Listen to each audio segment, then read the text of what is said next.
meals every day, 3 times a day. As a little girl, I always thought home-cooked meals were not as good, but the older I got, the more I thought otherwise. And by the time I left the Amish at the ripe old age of 18 years old, I had figured out that mass-produced food was not all it was cracked up to be. The first time I had seasoned pretzels after I left the Amish, they didn't measure up to my standards. So today we're gonna make these pretzels. We used to make these a lot for after church snacks because when the Amish have church, they have everybody at their house. They take turns and then they have to feed them lunch. The whole church, it lasts from 9 o'clock to noon. Soon as church dismisses, they have to feed everybody lunch before they go home. And sometimes people stayed later yet and you have to feed them afternoon snacks. So we usually made these seasoned pretzels for afternoon snacks. We're gonna need some cheddar cheese powder, and you can use the orange stuff, but I always get this stuff. It's white and I like it better. Then you're also going to need some ranch dressing mix and just add some of that to the cheddar cheese powder. Now if you like spice, you can add a little bit of cayenne pepper to this, but I'm not a spice person, so I'm not going to. Just add some avocado oil into your seasonings, and we're going to mix that up. Then you're going to need some stick pretzels, and just pour that little oil and seasoning sauce over your stick pretzels. Whenever we made this at home, we always did a 5-pound bag of stick pretzels at a time. We never bought pretzels in bags that were smaller than 5 pounds because if you have a dozen kids, it does not take long to eat a 5-pound bag of pretzels. Then just mix that together.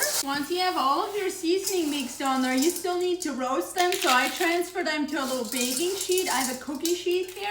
We always use big 15 by 15 inches aluminum pans when I was growing up. And we just stick these in the oven to toast them for a couple of minutes. And you want to stir them a little bit while they're toasting. Once you're done toasting your pretzels, they're done. And you want to let them cool off before you put them into a jar to store them. I always like to use a glass jar. These have cooled off a little bit. I'm just going to put them in here and let them cool off before I put the lid on. And now we have a gallon of home seasoned pretzels. Let's taste them and make sure they're good to eat.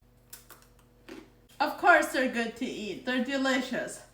My husband is in the back giving me all kinds of shenanigans. And I wish he'd come taste these for you guys.